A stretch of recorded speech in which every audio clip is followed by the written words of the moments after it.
Dhe kthehemi pra bashkë në studio.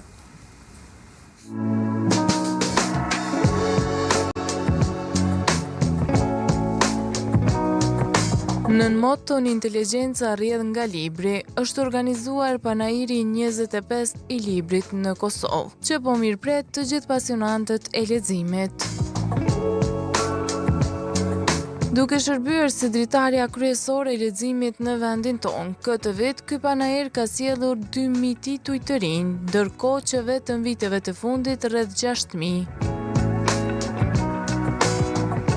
I organizuar nga Shoqata e Botuesve të Kosovës, në këtë panair do të marrin pjesë mbi 100 botues nga Kosova dhe rajoni.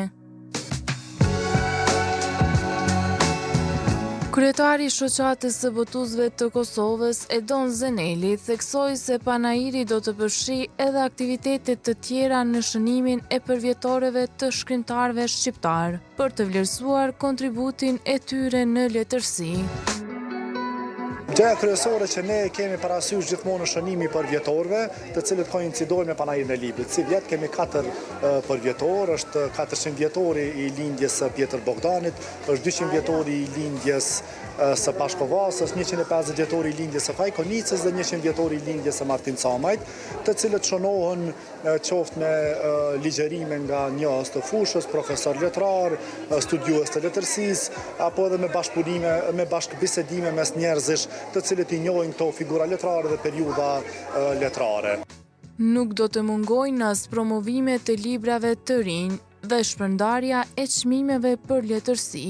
Kemi gjithashtu edhe promovime veprash, diskutime në raport me tema që na interesojnë, raport me letërsinë, dhe këto të gjitha mbahen në kuadër të panairit të librit në sallën e dytë, ku është edhe salla e promovimeve. Ditën e shtunë, siç është tashmë traditë, do të ndahen çmimet për letërsi që jepen në kuadër të panairit, kjo për t'i veçuar veprat të cilët duhet ta kenë vëmendje dhe kujdesin e lexuesve.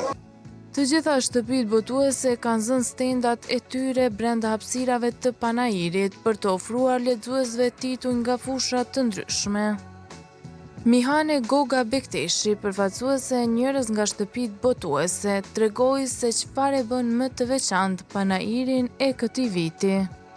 Këtë vit jemi me 80 tituj të ndryshëm, fetar, shkencor, kulturor, njëkohësisht kemi sjellur edhe 15 tituj të ri për dashamirët e fjalës së shkruar, kështu që mbasi që sot veç është dita e parë, ftoj gjithë dashamirët e fjalës së shkruar, ata të cilët dëshirojnë të lexojnë, që të na vizitojnë deri ditën e diel, do të jemi këto, edhe njoftohen më përafër me literaturën tonë. Kemi tituj të ndryshëm, ashtu sikurse që e ceka më herët, një ndër librat që më shumti për momentin është duke u kërku sot si ditë e parë është Muhamedi Profet Islam. Është një libër i imamit nga Shkodra, e cili sjell jetën e Muhamedit alayhis salam, ja tregon vajzës vet në 31 net, edhe është e përshtatshme për gjitha moshat, edhe e kuptueshme shumë që të kuptojmë më afër jetën e Muhamedit alayhis salam.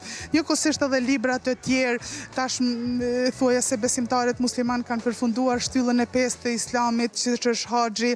Kemi udhëpërshkrim nga vendet e bekuara, rregullat e haxhit dhe umres, si të mësojmë kushtin e namazit, si të falim namazin. Pastaj ekonomia dhe bankimi islam, edhe një libër që ndoshta është me interes të shikuesit është ajo pse e pranova Islamin, dje e kam pranuar, do thot nga botimi.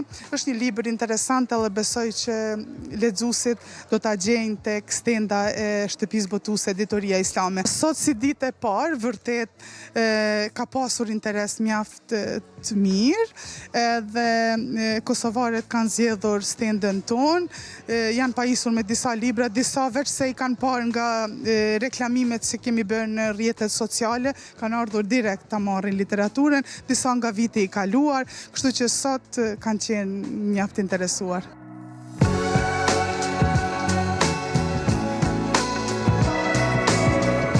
Sjellja titujve të ri gjithmonë e bën interesant, edhe atmosfera panairit, dëshira e njerëzve për librin, çdo panair zgjon një ndjenjë të këndshme për gjithë vizitorët, edhe për ne që jemi këto prezantimin e titujve të ndryshëm. Nga 11 deri me 15 qershor, panajiri do të jetë i hapur tek Pallati i Rinisë. Përveç titujve të rinj, do të ofrojnë mbi 40 aktivitete dhe promovime librash.